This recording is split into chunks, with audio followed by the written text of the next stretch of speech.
नमस्कार दोस्तों, मैं पूजा यादव बीइंग ऑर्गेनिक से जैविक खेती और बागवानी में आपकी साथी। दोस्तों, आज के वीडियो का टॉपिक है जैविक खेती कैसे शुरू करें। आपने YouTube पर बहुत से वीडियोस देखे होंगे जिनमें आपको बताया होगा कि जैविक खेती के लिए हमें भूमि का कार्बन बढ़ाना पड़ेगा, जैविक कार्बन बढ़ाना पड़ेगा, बफर जोन बनाना पड़ेगा और भी बहुत सारी चीज़ें। ये बिल्कुल सही है, पर इस वीडियो में हम आपको बताएंगे कि आप अपनी भूमि का जैविक कार्बन कैसे बढ़ा सकते हैं, कैसे आप एक बफर जोन क्रिएट कर सकते हैं अपनी ऑर्गेनिक फार्मिंग के लिए, कैसे आप साल भर के अंदर एक बहुत अच्छे उत्पादन के साथ में अपनी लागत ले सकते हैं। तो इस वीडियो को अंत तक ज़रूर देखिए। इस वीडियो में हम विस्तार से सारी चीज़ें बताएंगे कि कैसे आप अपनी रासायनिक भूमि को धीरे धीरे जैविक भूमि में कन्वर्ट कर सकते हैं। वीडियो थोड़ा सा लंबा हो जाएगा, पर दोस्तों जैविक खेती की शुरुआत में सबसे इम्पॉर्टेंट फैक्टर जो होता है वो होता है धैर्य। तो अगर आप में इतना धैर्य है कि आप इस आधे घंटे के वीडियो को शांति से देख सके, एक एक बिंदु को समझ सके, तो निश्चित रूप से आप भी जैविक खेती कर सकते हैं। तो आइए शुरू करते हैं। तो दोस्तों, सबसे पहले हम समझ लेते हैं जैविक खेती क्या है। जैविक खेती, ऑर्गेनिक फार्मिंग या ज़ीरो बजट फार्मिंग, अगर आप इन सबको देखेंगे तो ये एक ही चीज़ है जो कि हमारे पूर्वज करते आ रहे थे। इसका सिंपल सा फंडा है, हमें हमारे खेत में रसायनों का उपयोग नहीं करना है और सिर्फ जैविक संसाधनों से अपनी मिट्टी की उर्वरा शक्ति को बढ़ाना है। प्रकृति के साथ तालमेल बिठाकर हमें खेती करना है। That's it. इससे ज़्यादा इसमें कुछ भी नहीं है। तो ऐसा क्या हुआ पिछले कुछ वर्षों में कि हमारी जो मिट्टी थी वो बहुत उपजाऊ से बंजरपन की ओर चली गई। इसका सिर्फ एकमात्र रीज़न है कि पिछले कुछ 60-70 वर्षों में हमने रसायनों का अंधाधुंध प्रयोग किया है, जिसके कारण जो हमारे मित्र कीट थे, जो हमारे केचुए थे, जो हमारे फंगस थे, बैक्टीरियाज थे, ये सारी चीज़ें जो हमारी मिट्टी में थी वो रसायनों के उपयोग के कारण चली गई है हमारे खेतों से। और हमें कुछ नहीं करना है, हमें इन सब चीज़ों को वापस लाना है, हमें फिर से प्रकृति के साथ में कनेक्ट करना है। देखिए होता क्या है, आप ज़मीन के ऊपर रह रहे हैं, जितने आप ज़मीन के ऊपर हैं उतने ही जीव, या यूँ कहिए उससे 4 गुना ज़्यादा जीव मिट्टी के अंदर रह रहे हैं। और हमने उनकी जो दिनचर्या थी उसके साथ में बहुत ज़्यादा शोषण कर दिया है। उनका पूरा लाइफस्टाइल हमने अपने जहर वाले जो रसायन रहते हैं उससे चेंज कर दिया है। तो वो सभी जो जीव जंतु है, वो सभी जो बैक्टीरियाज है, वो केचुए हैं, वो सब हमारी मिट्टी को छोड़कर चले गए हैं। तो हम जो पूरा प्रोसेस कर रहे हैं, हम उस पूरे प्रोसेस में सिर्फ इतनी कोशिश करेंगे कि वो सब हमारे खेतों में वापस आ जाएं। जब वो वापस आएंगे तो वो अपना काम फिर से शुरू कर देंगे। दोस्तों, प्रकृति को हमें बताने की बिल्कुल ज़रूरत नहीं है कि उसे कैसे काम करना है। तो यदि वो एक बार आ जाते हैं तो वो अपना काम ऑटोमेटिकली शुरू कर देंगे और अपने आप आपकी मिट्टी फिर से उपजाऊ हो जाएगी। अब क्या ये पॉसिबल है कि आप इसे जैविक तरीके से उपजाऊ बना पाएँ? जी हाँ, बिल्कुल पॉसिबल है। या यूँ कहें, जैविक ही एकमात्र ऐसा रास्ता है जिससे आप अपनी मिट्टी की उर्वरा शक्ति को बढ़ा सकते हैं, फिर से वही उपजाऊपन उसमें ला सकते हैं। सबसे पहली चीज़, अपने आप को आप प्रिपेयर कर लीजिए। जब आप जैविक खेती शुरू करेंगे ना, तो आपके आसपास के जो किसान भाई हैं वो आपको बोलेंगे कैसा मूर्ख इंसान है, गोबर से खेती कर रहा है, कैसा मूर्ख इंसान है, गौमूत्र डाल रहा है, क्या होगा इन सब चीज़ों से, कुछ नहीं होगा, नुकसान उठाएगा। तो आप अपने आप को मेंटली प्रिपेयर कर लीजिए कि मैं जो कर रहा हूँ वो सही कर रहा हूँ। आसपास के लोग क्या बोलते हैं उसका आप पर बिल्कुल असर मत होने दीजिए। जब आप खुद को प्रिपेयर करेंगे तभी आप अपने काम में सक्सेस ले पाएंगे। दूसरी चीज़, दृढ़ निश्चय। आपको फिक्स कर लेना है, मुझे मेरी मिट्टी में 3 साल के बाद भी 3 साल तक मुझे किसी भी प्रकार के रसायन का उपयोग नहीं करना है। न खाद के रूप में करना है, न कीटनाशक के रूप में करना है। जो भी प्रॉब्लम्स आती है मैं उन्हें जैविक तरीके से ही सॉल्व करूँगा। प्रॉब्लम्स आना तय है, हमने ऑलरेडी प्रकृति के साथ, मिट्टी के साथ इतनी छेड़छाड़ कर दी है कि अब प्रॉब्लम्स आना तय है। दोस्तों, कीट हमारे शत्रु नहीं है, कीटनाशक हमारे शत्रु हैं। बस इतनी सी चीज़ हमें समझने की बात है, बाकी तो सब अपने आप सॉर्ट आउट हो जाएगा। तो चलिए शुरू करते हैं। मैं यहाँ पर आपको कुछ पॉइंट्स बताने वाली हूँ, जिन पॉइंट्स को ध्यान में रखते हुए आप जैविक खेती की शुरुआत करें। ठीक है, तो आइए शुरू करते हैं।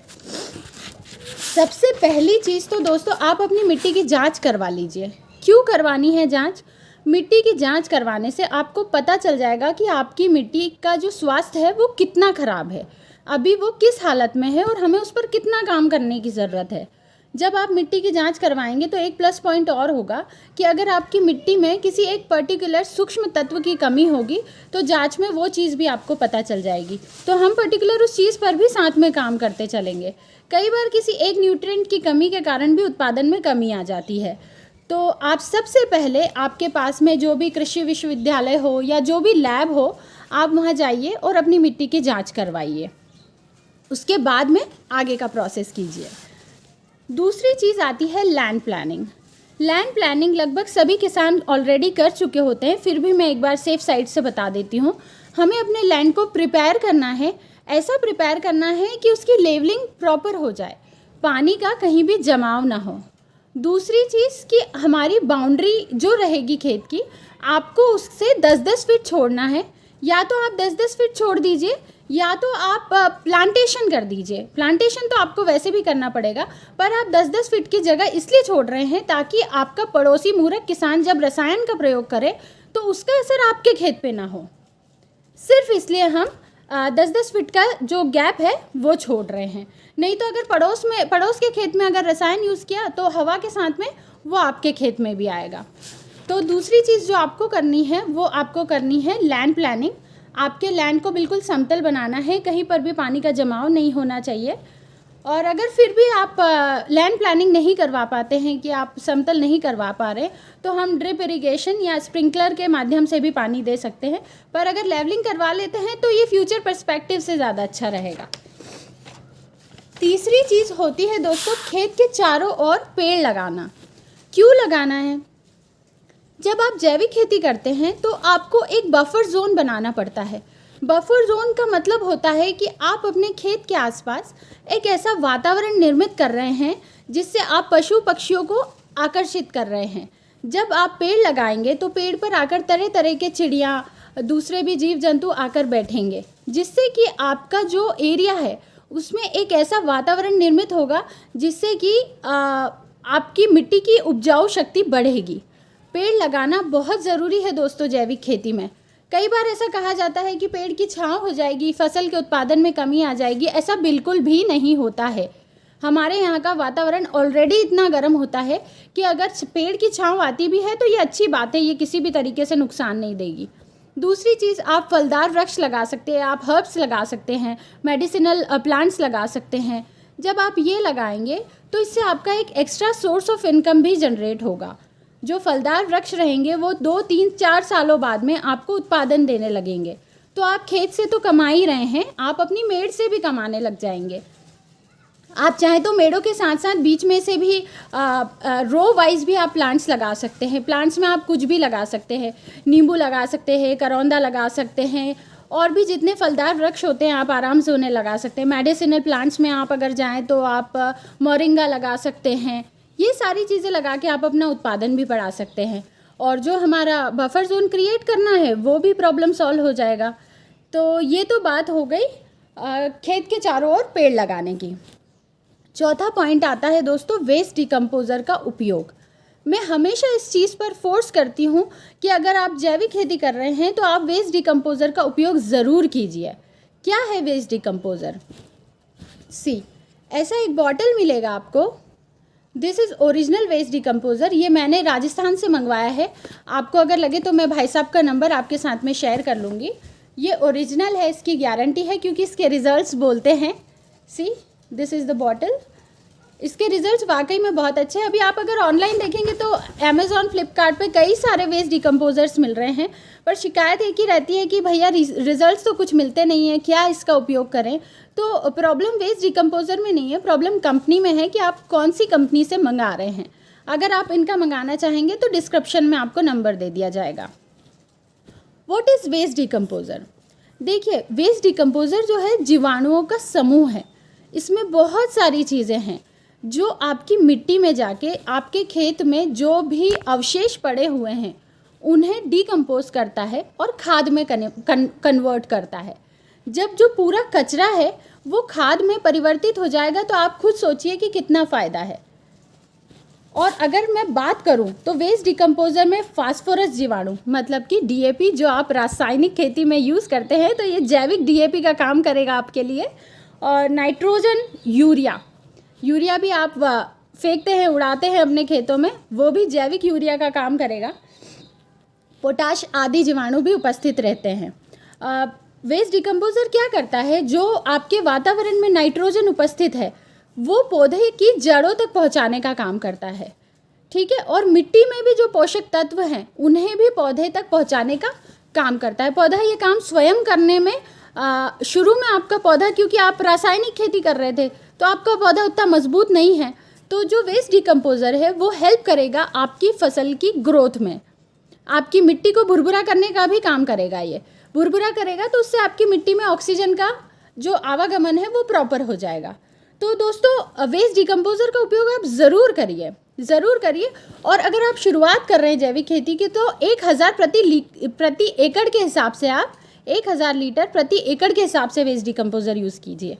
कम मत कीजिए, ज़्यादा कीजिए। ज़्यादा करेंगे तो नुकसान नहीं होगा, कम करेंगे तो रिजल्ट्स थोड़े से स्लोली मिलेंगे। तो कोशिश कीजिए कि आप 1000 प्रति लीटर 1 एकड़ के हिसाब से यूज़ करें। वेस्ट डिकम्पोज़र बनाने की अगर आपको विधि जाननी हो तो वो भी बताएं, हम वो भी आपके साथ में शेयर कर लेंगे। इसके बाद अगर मैं बात करूं तो अब हमें मिट्टी का कार्बन लेवल बढ़ाना है। कैसे बढ़ाना है जैविक कार्बन लेवल हम यहाँ पर जैविक खाद का उपयोग करेंगे।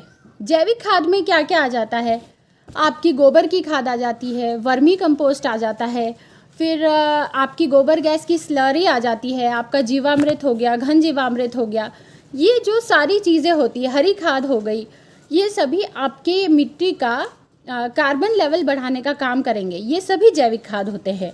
अगर हम विस्तार से बात करें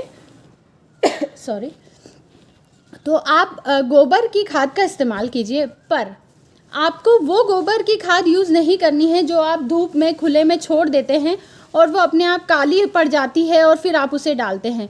दोस्तों वो जो आप गोबर की खाद यूज़ कर रहे हैं उसमें से धूप के कारण सारे जो उसके पोषक तत्व हैं वो धूप के कारण हवा में उड़ जाते हैं और जब बारिश होती है तो वो बारिश के पानी के साथ बह जाते हैं। तो आप इस चीज़ को सुनिश्चित कर लें कि जो आप गोबर का सड़ा हुआ खाद यूज़ कर रहे हैं वो इस तरीके से तैयार ना हो। आप उसे शेड में रखिए, प्रॉपर तरीके से उसे सड़ने दीजिए, फिर उपयोग करिए। दूसरी बात आती है वर्मी कंपोस्ट।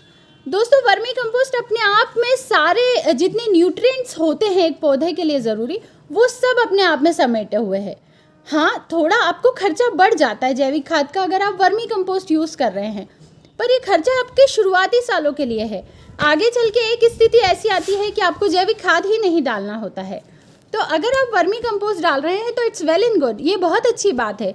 शुरुआत के खर्चे को आप मत देखिए, आप देखिए कि उसमें कितने पोषक तत्व हैं जो आपकी मिट्टी के लिए ज़रूरी है। तो कोशिश कीजिए कि आप वर्मी कंपोस्ट का उपयोग करें, ज़्यादा नहीं थोड़ा कीजिए, पर शुरू कीजिए। अगर आपके पास में एक गाय है तो आप 1 एकड़ के लिए अपना वर्मी कंपोस्ट खुद तैयार कर सकते हैं। अपने आसपास में देखिए, जहाँ भी केचुए उपलब्ध हो वहाँ से केचुए लीजिए और अपने लिए वर्मी कंपोस्ट खुद तैयार कीजिए। इसके बाद अगर मैं बात करूँ तो गोबर गैस की स्लरी, ये भी एक मैजिकल चीज़ है दोस्तों। अगर आपको ये कहीं से अवेलेबल हो जाती है या आपके पास खुद के पास गोबर गैस का प्लांट है तो आप बिल्कुल इसे यूज़ करिए। अगर आप गोबर गैस यूज़ करते हैं तो दीमक या फंगस की समस्या आपके खेतों में कभी नहीं आएगी, आप लिख के रख लीजिए। तो अगर आप गोबर गैस स्लरी यूज़ कर सकते हैं तो बिल्कुल कीजिए। जीवामृत, इसके नाम से ही आपको पता चलता है कि सूक्ष्म जीवों का जो है समूह होता है। ये एक इतना सिंपल खाद होता है जिसे आप अपने घर पर बिना किसी खर्च के बना सकते हैं। थोड़ी मेहनत होती है जो जैविक खेती में दोस्तों, लेकिन सारा काम ऑलमोस्ट फ्री ऑफ कॉस्ट होता है, बिल्कुल ज़ीरो बजट फार्मिंग के हिसाब से सारी चीज़ें होती है। तो आप जीवामृत बनाकर अपने खेत में डालिए। जीवामृत के साथ में सिर्फ एक चीज़ आपको ध्यान रखनी है कि आपको इसे 7 दिनों के अंदर यूज़ करना होता है। 7 दिनों के बाद आप जीवामृत का उपयोग नहीं कर सकते हैं। तो जब आपको डालना है आप उसके 7 दिन पहले ही इसे प्रिपेयर कीजिए। घन जीवामृत। घन जीवामृत एक सूखी खाद होती है जिसमें भरपूर मात्रा में पोषक तत्व होते हैं। यदि आप इसकी विधि जानना चाहते हैं तो मैंने इस पर आर्टिकल लिखा है, मैं उसका लिंक आपके साथ में शेयर कर लूँगी। तो आप घन जीवामृत को भी बनाकर उपयोग कीजिए, बहुत अच्छे रिजल्ट्स है घन जीवामृत के भी। अगर आप इन सब खादों का उपयोग करते हैं ना दोस्तों, तो रसायन के लगातार उपयोग के कारण जो हमारे केचुए हमारी मिट्टी को छोड़कर चले गए हैं वो ऑटोमेटिकली वापस आ जाएंगे। वो क्यों चले गए हैं? पहली चीज़, आपने उन्हें जहर परोस दिया। जहर परोसोगे तो कोई कैसे खाएगा, उसे तो उठ के जाना ही होगा। तो बस सेम फंडा उनके साथ में भी हुआ है। जब आप इन सभी खादों के कॉम्बिनेशन को यूज़ करेंगे तो जो भी मित्र कीट, बैक्टीरिया, केचुए हमें छोड़कर चले गए हैं वो वापस हमारी मिट्टी में आ जाएंगे, क्योंकि आप उन्हें इतना अच्छा जैविक खाना जो परोसेंगे तो उनका आना तो तय है। इसके बाद अगर हम बात करें कि जैविक खाद कितना डालें, सभी जगह बता दिया जाता है कि जैविक खाद डालना है, कौन कौन सा डालना है, ये डालना है।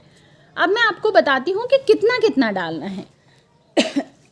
यदि आपकी मिट्टी का कार्बन लेवल 0.4% से भी कम है तो पहली बार में, जब आप पहली बार आपका लैंड प्रिपेयर कर रहे हैं, आप कम से कम 8 से 10 टन जैविक खाद डालिए। पहली बार का खर्चा है, इसके बाद आपको इतना खाद कभी नहीं डालना होगा। तो कोशिश कीजिए कि आप पहली बार में 8 से 10 टन खाद अपने खेत में डालें। गोबर खाद डालें, वर्मी कंपोस्ट डालें, जो आपको डालना है आप डालिए। अच्छा, एक चीज़ और दोस्तों, ये जितनी भी खाद मैं बता रही हूँ, जैविक खाद का उपयोग बता रही हूँ, आपके पास इनमें से जो भी खाद अवेलेबल है आप वो यूज़ कर सकते हैं। दिस इज़ नॉट नेसेसरी कि आपको गोबर का ही खाद यूज़ करना है, आपको वर्मी कंपोस्ट ही यूज़ करना है। हाँ, वर्मी कंपोस्ट यूज़ करेंगे तो एक्स्ट्रा फ़ायदा होगा। बाकी आपके पास जो अवेलेबल है, जैसे अवेलेबल है, आप उसे यूज़ कीजिए। आइए शुरू करते हैं कि कितना कितना डालना है। जीवामृत का अगर मैं बात करूं तो आपको 200 लीटर प्रति एकड़ के हिसाब से यूज़ करना है।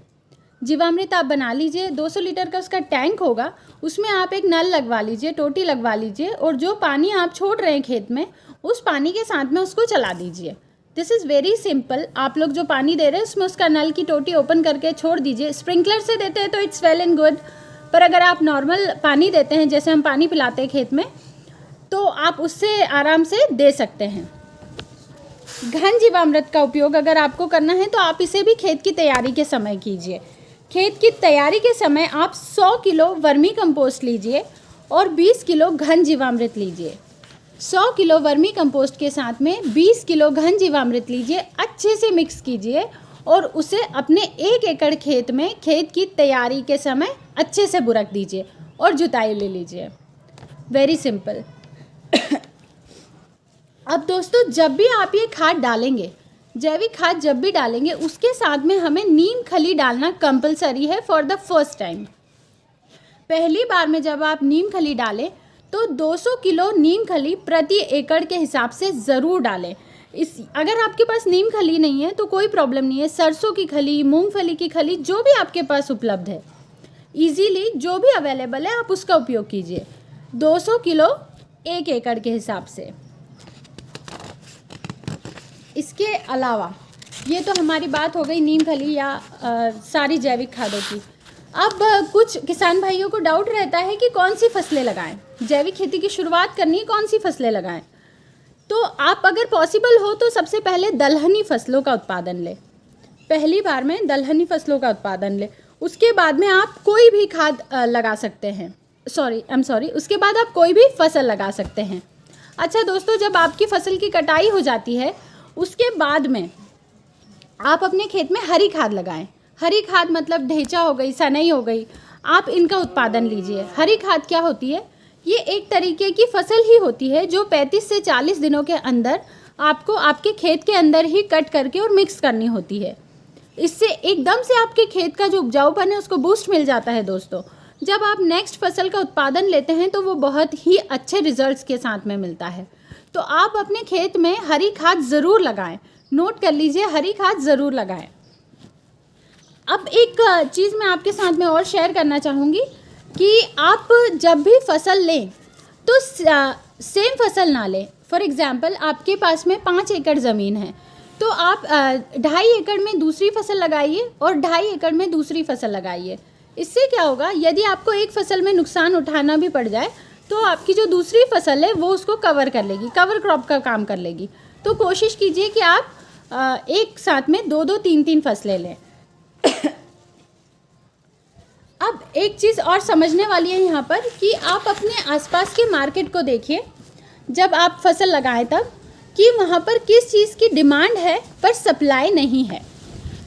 इस चीज़ से क्या होगा कि आपको शुरुआत में आपके लिए नया तो रहेगा कि आसपास में भाई सब लोग गेहूँ बो रहे हैं, मैं सब्जियाँ क्यों लगाऊँ, आसपास में सब सोयाबीन बो रहे हैं, मैं तरबूज क्यों लगाऊँ। तो दोस्तों उस चीज़ की डिमांड है पर सप्लाई नहीं है, तो उससे आपको अच्छी कीमत मिलेगी। आप एक नई शुरुआत तो कर ही रहे हैं अपने लिए, पर उसके साथ में होगा ये कि आप जिस चीज़ की डिमांड है आप उसको सप्लाई कर रहे हैं, तो आपको उसका बहुत अच्छा पैसा मिलेगा और आप इजीली अच्छा उत्पादन भी ले पाएंगे। अब अगर बात की जाए तो आप अपनी पारंपरिक खेती को छोड़िए इन द सेंस, ये नहीं बोल रही हूँ मैं कि आप गेहूँ या सोयाबीन मत उगाइए, पर आप कोशिश कीजिए कि आप उससे थोड़ा सा हटके सब्जियों में भी इन्वॉल्व हों। दोस्तों फ्यूचर में एक बहुत अच्छी सोर्स ऑफ इनकम होती है। देखिए सब्जी एक ऐसी चीज़ है जो हर घर में लगती है, रोज़ाना लगती है, और फ्रेश सब्जियां नॉर्मली हमें मिलती भी नहीं हैं। तो अगर आप जैविक सब्जियां उगाएंगे और वो लोगों को सर्व करेंगे तो आप लिख के रख लीजिए, इंसान ना आपके खेत पे से आके और जैविक सब्जी लेके जाएगा। सब्जियों में थोड़ी मेहनत ज़रूर होती है पारंपरिक खेती के कंपैरिजन में, पर मुनाफा भी उतना ही होता है। तो आप कोशिश कीजिए कि आप सब्जियों का भी उत्पादन लें, और सब्जियों में भी आप अगेती खेती कीजिए। होगा क्या, जैसे अगर मान लीजिए और भी लोग फसल का उत्पादन ले रहे हैं तो आप अगेती खेती कीजिए। जब तक उनकी फसल पककर तैयार होगी तब तक आप मार्केट पहुंच चुके होंगे, और जब फसल नई आती है तो आप सभी जानते हैं कि उसका रेट भी अच्छा ही मिलता है। तो कोशिश कीजिए कि आप हमेशा अगेती खेती करें सब्जियों की। सॉरी। अगला पॉइंट आता है फसल चक्र अपनाएं। दोस्तों हर फसल की अपनी अलग अलग डिमांड होती है, तो आप रेगुलर ऐसा मत कीजिए कि एक फसल ले रहे हैं तो हम बस उसे ही चलाते जा रहे हैं। फसल चक्र का मतलब होता है अलग अलग फसलों का उत्पादन लेना, कि मैंने ये फसल ले लिया, इसके बाद में मुझे कौन सा फसल लेना चाहिए। अगर आप चाहें तो हम फसल चक्र के ऊपर एक प्रॉपर वीडियो बनाकर आपके साथ में शेयर कर सकते हैं, जिससे आपको हेल्प मिलेगी। अगर फसल चक्र के ऊपर वीडियो आप चाहते हैं तो हमें कमेंट बॉक्स में ज़रूर बताएं। अगला पॉइंट आता है दोस्तों, अपने खेत को खाली ना छोड़ें इन द सेंस, अपने खेत में हमेशा कवर क्रॉप लगा कर रखिए। दोस्तों जो जैविक कार्बन होता है वो हवा के साथ उड़ जाता है, तो कोशिश करिए कि आपका खेत खाली ना हो। जब आपको कुछ नहीं लगाना है तो आप उसमें हरी खाद लगा दीजिए, तो आपके दोनों काम हो जाएंगे। या तो उसे आप पराली से कवर कर दीजिए, जो भी आपका भूसा है, जो भी चीज़ें आप उनसे कवर करके रखिए। अच्छा, पराली से आप जो खेतों में पराली जलाते हैं, please stop it right now. आप पराली जला के बहुत बड़ा नुकसान कर रहे हैं। मैंने एक वीडियो बनाया है प्रॉपर कि पराली को ना जलाएं, इससे क्या नुकसान होगा। आप जाकर वो वीडियो ज़रूर देखिए और अपने खेतों में पराली जलाना तुरंत बंद कर दीजिए। ये बहुत ज़रूरी है जैविक खेती के लिए। इससे क्या हो रहा है, जिन सूक्ष्म जीवों के लिए हम इतना सारा पूरा प्रोसेस कर रहे हैं, पराली जलाकर हम उन्हें ही ख़त्म कर दे रहे हैं। समझ रहे हैं आप पॉइंट? तो आपको पराली किसी भी हालत में नहीं जलानी है, आपको उसका समाधान अपने खेत में ही करना है। इस चीज़ को आप लिख के रख लीजिए कि मुझे पराली नहीं जलानी है। और दोस्तों मल्चिंग का उपयोग करिए। मल्चिंग का उपयोग आप करेंगे तो आपको 2 फायदे होंगे। पहली चीज़, आपकी फसल में आपको पानी कम देना होगा। दूसरी चीज़, आप खरपतवार नियंत्रण भी आसानी से कर पाएंगे। अगर मल्चिंग का उपयोग करते हैं तो खरपतवार ना के बराबर होती है। प्लास्टिक शीट वाला मल्चिंग नहीं लेना है, कॉस्टली पड़ रहा है, कोई दिक्कत नहीं है। जो जैविक आपके भूसा होता है या जो पराली होती है या गन्ने की पत्तियां होती है, आप उनसे मल्चिंग कर दीजिए, पर मल्चिंग कीजिए। मल्चिंग से आपके उत्पादन में जो चेंज आएगा वो आप खुद नोटिस करेंगे। तो 3 चीज़ें हैं, खेत को खाली नहीं छोड़ना है हमको, पराली नहीं जलाना है और मल्चिंग का उपयोग करना है। अगली बात आती है जैविक कीटनाशक की, कि चलो खाद की बात हो गई, लैंड प्लानिंग हो गई, सारी चीज़ें हो गई, सावधानियां हो गई। फसल में कीट लग गया तो क्या करेंगे? बिल्कुल कीट लगेगा, क्यों नहीं लगेगा कीट? आपने फसल लगाई है तो कीट लगना तो तय है। दोस्तों, जैविक खेती में इतने सारे ऑप्शंस हैं कीटनाशक के। ये जो आप बाज़ार में इतना पैसा खर्च करके और फिर कीटनाशक लेकर आते हैं, फिर स्प्रे करते हैं, तो पैसा भी खर्च हो रहा है, फसल पर आप जहर का भी लगातार स्प्रे करते जा रहे हैं, उसकी आवश्यकता ही नहीं है। बहुत सारी ऐसी चीज़ें हैं जिनसे आप कीटनाशक, जैविक कीटनाशक बना सकते हैं। दूसरी चीज़ कि जब आप अपनी पौध तैयार करते हैं, अपनी फसल के लिए पौध तैयार करते हैं, नर्सरी तैयार करते हैं, हम उसी समय से जैविक स्प्रे चालू कर दें पौध के ऊपर, तो आपकी जो फसल की पौध तैयार हो रही है ना, वो अपने आप में इतनी मजबूत हो रही है कि छोटे मोटे वायरस या छोटी मोटी बीमारी को तो वो यूं झेल जाएगी। तो आपको यहाँ पर फोकस ये करना है कि जो नर्सरी प्रिपेयर कर रहे हैं, हम तैयार कर रहे हैं, हमें उसको स्वस्थ तैयार करना है, कीट रहित तैयार करना है, उस पर जैविक स्प्रे लगातार करना है। ये चीज़ एक होती है जैविक खेती में कि आपको लगातार जैविक स्प्रे करने होते हैं हर 15 दिन में।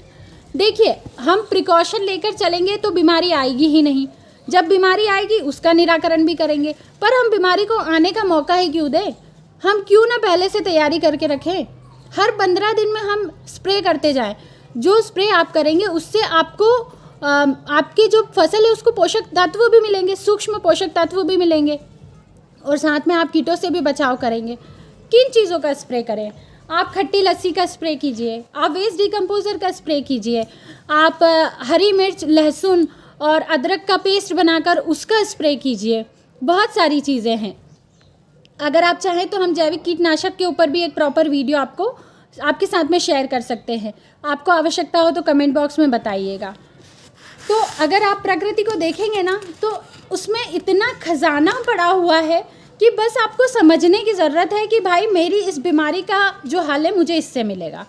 बस आप बनाइए और स्प्रे कीजिए, देखते हो कौन सा कीट टिकता है। और जैविक खेती में ये प्लस पॉइंट रहता है, जब हम जैविक खेती करते हैं तो हमारे खेतों में मित्र कीट इतने बढ़ चुके होते हैं कि वो शत्रु कीट को अपने आप डिस्ट्रॉय कर देते हैं। तो हमारा आधा प्रॉब्लम यही सॉल्व हो जाता है। उसके अलावा अगर बात करूँ तो फॉर एग्जांपल सोयाबीन की खेती आप करते हैं, तो उसमें लूर्स का प्रयोग कीजिए आप। जो पीले कलर के चेपा आता है जिस पर कीट आकर चिपक जाते हैं, आप उसका प्रयोग कीजिए। गौमूत्र का स्प्रे कीजिए आप, बहुत अच्छे रिजल्ट्स है। हर प्रॉब्लम का सोल्यूशन है। ऐसा कोई भी रोग फसल में नहीं आता है जिसका जैविक उपचार नहीं हो। बस ज़रूरत है कि हम समय से उस बीमारी को समझ जाएं और उसका हल निकाल लें। तो दोस्तों, ये सारी चीज़ें जो मैंने आपके साथ में शेयर की हैं, इन पर मैंने एक आर्टिकल भी लिखा है। अगर आप फिर से बैठकर रिवाइज़ करना चाहते हैं कि मुझे शुरू करना है, तो आप उस आर्टिकल को भी जाकर पढ़िए। आप डालिए जैविक खेती बाय पूजा यादव, गूगल पे आपको आसानी से मिल जाएगा, और आप शुरू कीजिए। ये जो सारे पॉइंट्स मैंने बताए हैं, ये हम प्रैक्टिकली किसान भाइयों के साथ मिलकर कर रहे हैं और रिजल्ट्स अनबिलीवेबल है। सिर्फ यही रीज़न है कि मैं आपको लगातार आपके साथ में वीडियो शेयर करती हूँ, आपको फोर्स करती हूँ कि गो विथ जैविक खेती, ऑर्गेनिक फार्मिंग कीजिए, जैविक खेती कीजिए। दोस्तों, यही एक रास्ता है जिससे किसान की आर्थिक स्थिति भी सुधरेगी और हम अपनी जनरेशन को जहर मुक्त भोजन भी दे पाएंगे। मेहनत है, नो डाउट। ऐसा कौन सा काम है जिसमें मेहनत नहीं है? आप मुझे बताइए। आप ऑफिस भी जाते हैं तो भी मेहनत करते हैं, आप रासायनिक खाद यूज़ करते हैं तो भी मेहनत करते हैं। यहाँ पर तो हम फ्री ऑफ कॉस्ट सारी चीज़ें कर रहे हैं, तो इतना टफ कुछ भी नहीं है। सिर्फ एक जो डाउट किसानों के मन में है, उसे आप थोड़ा सा हिम्मत कीजिए, आप निकाल दीजिए। आपके पास में, मैं कहती हूँ, अगर 5 एकड़ नहीं 1 एकड़ है तो आप आधे एकड़ में शुरू कीजिए। ये जो साल भर का टाइम रहेगा ना, साल भर का टाइम आपको खुद ही कॉन्फिडेंस दे देगा, क्योंकि आपकी मिट्टी खुद बोलने लगेगी अपने उपजाऊपन के बारे में। तो आप कोशिश कीजिए कि आप शुरू करें। जो भी दिक्कत आती है, हर चीज़ का सोल्यूशन है। आप अपना प्रॉब्लम बस हमें बताइए, हम फॉर श्योर आपकी हेल्प करेंगे। दोस्तों, एक ही मकसद है, जैविक खेती को बढ़ावा देना है, और वो बढ़ावा सिर्फ और सिर्फ किसान भाइयों के साथ के द्वारा ही संभव है। क्योंकि यहाँ से मैं अगर बोल भी दूंगी तो मैं अपने कॉन्टैक्ट्स में जितने 10, 20, 50 किसान हैं, मैं उनकी हेल्प कर पाऊँगी, पर जो मुझसे कोसों दूर बैठे हैं, मैं उन लोगों की मदद नहीं कर पाऊँगी। तो इस वीडियो के ज़रिए हम सिर्फ लोगों तक एक प्रॉपर तरीका पहुँचा रहे हैं कि कैसे आप जैविक खेती की शुरुआत कर सकते हैं। कैसे जो जो प्रॉब्लम आएगी आप उनको सॉर्ट आउट कर सकते हैं। तो अगर आपके भी ग्रुप में किसान भाई हैं तो आप उनके साथ में शेयर कीजिए। हो सकता है 10 में से 2 किसान भाई मेरी बात को समझ पाएँ, कन्विंस हो पाएँ और जैविक खेती शुरू कर पाएँ, तो ये मेरे लिए बहुत बड़ी उपलब्धि होगी। तो दोस्तों, उम्मीद करते हैं आपको वीडियो पसंद आया हो। वीडियो थोड़ा लंबा हो गया है, आई नो, पर डिटेलिंग में जब बातें होती है तो इतनी ही लंबी होती है। तो उम्मीद करते हैं आप अपने दोस्तों के साथ ये वीडियो ज़रूर शेयर करेंगे। अगर पसंद आया हो तो लाइक भी कीजिए। चैनल पर नए हो तो प्लीज़ सब्सक्राइब कर दीजिए। Thank you.